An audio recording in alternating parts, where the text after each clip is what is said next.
అనంత పద్మనాభస్వామి. ఈ పేరు వినగానే మనలో చాలామందికి ఒకే ఒక ఆలయం గుర్తొస్తుంది. కేరళలోని తిరువనంతపురం కదా. అక్కడున్న అంతులేని నిధి, అంతు చిక్కని రహస్యాలు. కాని ఇదే పేరుతో మరో అద్భుతమైన క్షేత్రం కూడా ఉంది. అది ఎక్కడో కాదు, మన సాగర తీరంలో, ప్రకృతి ఒడిలో ప్రశాంతంగా కొలువై ఉంది. సో ఈరోజు మన ప్రయాణం ఈ రెండు విభిన్నమైన ప్రపంచాల గుండా సాగబోతుంది. పదండి, మొదలు పెడదాం. సరే, ముందుగా అందరికీ తెలిసిన కథతోనే స్టార్ట్ చేద్దాం. అదేనండి, కేరళ రాజధాని తిరువనంతపురంలో ఉన్న అనంత పద్మనాభస్వామి ఆలయం. ఈ ఆలయం పేరు చెప్పగానే భక్తితో పాటు మన ఊహకు కూడా అందని సంపద గుర్తుకొస్తుంది కదండీ. ఒకసారి చూడండి, ఒకవైపు మనకు ట్రావెన్కోర్ రాజులు కట్టించిన ఆ అద్భుతమైన ఆలయం కనిపిస్తోంది. మరోవైపు 2011లో యావత్ ప్రపంచాన్ని ఆశ్చర్యపరిచిన ఆ నిధి నిక్షేపాలు. అంటే తెరిచిన 5 నేలమాళిగల్లోనే వేల కోట్ల విలువైన బంగారం, వజ్రాలు, రత్నాలు బయటపడ్డాయి. అంటే ఇక ఆలోచించండి, ఆ సంపద ఏ రేంజ్లో ఉంటుందో. అయితే ఈ బయటపడిన సంపద కన్నా బయటపడని ఆ సంపద గురించిన కథే ఇంకా ఇంట్రెస్టింగ్గా ఉంటుంది. అదే ఆ 6వ నేలమాళిగ రహస్యం. విషయమేంటంటే, ఆ 6వ గది తలుపులకి మామూలు తాళాలు లేవన్నమాట. దానికి వేసింది ఒక శక్తివంతమైన నాగబంధం. అంటే ఆ తలుపుల మీద చెక్కిన సర్పాలే ఆ గదికి కాపలా కాస్తున్నాయని, కేవలం మంత్రశక్తితో మాత్రమే ఆ బంధాన్ని విడదీయగలరని ఒక బలమైన నమ్మకం.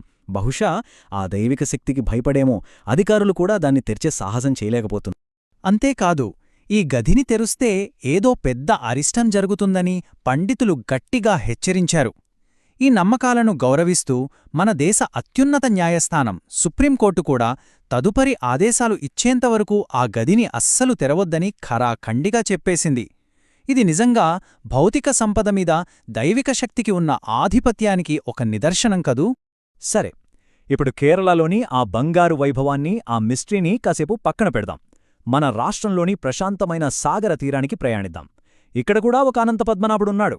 కాని ఇక్కడి సంపద చాలా ప్రత్యేకం. ఇదిగోండి, మన విశాఖపట్నానికి జస్టు 50 కిలోమీటర్ల దూరంలో రేవడి పద్మనాభమనే గ్రామంలో ఉంది ఈ ఆలయం. చూడండి, సముద్రపు హోరు వింటూ నీలాకాశం కింద ఓ కొండమీద కొలువుదీరాడు మన అనంత పద్మనాభుడు. ఇక్కడి సంపద నేలమాళిగల్లో దాచిపెట్టలేదు, మన కళ్లముందే ఈ కనుచూపు మేర విస్తరించిన ప్రకృతిలోనే ఉంది. ఈ ఆలయం యొక్క గొప్పతనం, దాని ప్రాముఖ్యత అంతా దాని స్థల పురాణంలో, మన మహాభారత కాలం నాటి వారసత్వంలోనే దాగి ఉంది. ఇప్పుడు దాని గురించే వివరంగా తెలుసుకుందాం. అవును, ఈ ప్రదేశానికి మహాభారతంతో సంబంధం ఉంది. పాండవులు వాళ్ల అజ్ఞాతవాసంలో ఉన్నప్పుడు ఏం చెయ్యాలో తెలియని పరిస్థితిలో ఇదే ప్రాంతంలో శ్రీకృష్ణుని ప్రార్థించారట. అప్పుడు కృష్ణభగవానుడు తనే ఈ కొండమీద పద్మనాభుడిగా వెలిసి వాళ్లకు దారి చూపిస్తానని మాట ఇచ్చాడని స్థలపురాణం చెబుతోంది. అదొక్కటే కాదు, ఈ కొండ కింద కుంతి మాధవస్వామి ఆలయం అని ఇంకోటుంది. సాక్షాత్తు కుంతీదేవిగారే ఇక్కడ మాధవుడి విగ్రహాన్ని ప్రతిష్ఠించారు కాబట్టి ఆ స్వామికి ఆ పేరు వచ్చింది. అందుకే ఇక్కడికొచ్చే భక్తులు ముందుగా కింద ఉన్న కుంతీ మాధవస్వామిని దర్శించుకొని ఆ తర్వాతే కొండపైకి వెడతారు. ఇది ఎప్పట్నుంచో వస్తున్న సాంప్రదాయం. ఈ ఆలయానికి మరో స్పెషాలిటీ ఉంది. ఇక్కడి మూల విరాట్ స్వయంభూ. స్వయంభూ అంటే ఏంటి అంటే, ఇది మనుషులు చెక్కిన విగ్రహం కాదన్నమాట. స్వామివారే స్వయంగా భూమి నుంచి వెలిశారు. ఆదిశేషుడిమీద లక్ష్మీదేవితో పాటు పవళించి ఉంటారు. అయితే ఆ రూపం మనకు పూర్తిగా క్లియర్గా కనపడదు. అవ్యక్తంగా, అంటే ఒక సూక్ష్మరూపంలో దర్శనమిస్తారన్నమాట. ఇది ఒక రకంగా భక్తుల నమ్మకానికి పరీక్షలాంటిది. సరే, మరి అంతటి మహిమగల స్వామిని దర్శించుకోవాలంటే భక్తులు చేసే ఆ ప్రయాణం ఎంత పవిత్రంగా, ఎంత అద్భుతంగా ఉంటుందో ఇప్పుడు చూద్దాం.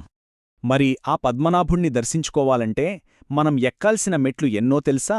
అక్షరాల 1278. ఇది కేవలం ఒక నంబర్ కాదండి, భక్తుల సంకల్పానికి, వాళ్ల అంకిత భావానికి ఒక కొలమానం. పచ్చని కొండమీద అలా మెలికలు తిరుగుతూ పైకి వెళ్లే ఆ మెట్లదారి ఒక అద్భుతమైన అనుభూతినిస్తుంది. మధ్యలో అలసిపోతే సేద తీరడానికి విశ్రాంతి మండపాలు కూడా ఉన్నాయి. ఒకవైపు పచ్చదనం, మరోవైపు సముద్రపు గాలి. అసలీ ప్రయాణంలో అలసట కన్నా ఆనందమే ఎక్కువగా ఉంటుంది. అలా 1278 మెట్లు ఎక్కిన తర్వాత ఆ శ్రమంతా ఒక్కసారిగా మాయమైపోతుంది. ఎందుకంటే అక్కడ ఆదిశేషుణ్ణి మీద పవళించి ఉన్న స్వామివారి ప్రశాంతమైన దివ్యమైన రూపం దర్శనమిస్తుంది. ఆ యాత్రకు అసలైన ప్రతిఫలం ఆ దర్శన భాగ్యమే. ముఖ్యంగా అనంత చతుర్దశి రోజున అయితే ఈ ఆలయం భక్తులతో కిటకిటలాడిపోతుంది. ఆ రోజున ఇక్కడ జరిగే ఉత్సవాలు చాలా వైభవంగా, కన్నుల పండుగగా ఉంటాయి. ఈ అద్భుతమైన క్షేత్రాన్ని దర్శించాలనుకుంటున్నారా? అయితే ఇదిగోండి వివరాలు. విశాఖపట్నం నుండి సుమారు 50 కిలోమీటర్ల దూరంలో ఉంది.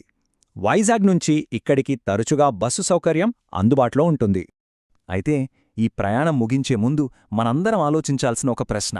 ఒక పద్మనాభుడేమో నేలమాళిగల్లోని అంతులేని సంపద మధ్య కొలువుదీరాడు. ఇంకో పద్మనాభుడేమో ప్రకృతి సౌందర్యాన్నే తన సంపదగా చేసుకుని ఓ కొండమీదున్నాడు. మరి ఆలోచించండి, నిజమైన సంపద అంటే ఏంటి? అది ఎవరికీ కనపడకుండా నేలమాళిగల్లో దాగి ఉన్నదా, లేక అందరి కళ్ల ముందు ప్రకృతి ఒడిలో కొలువై ఉన్నదా?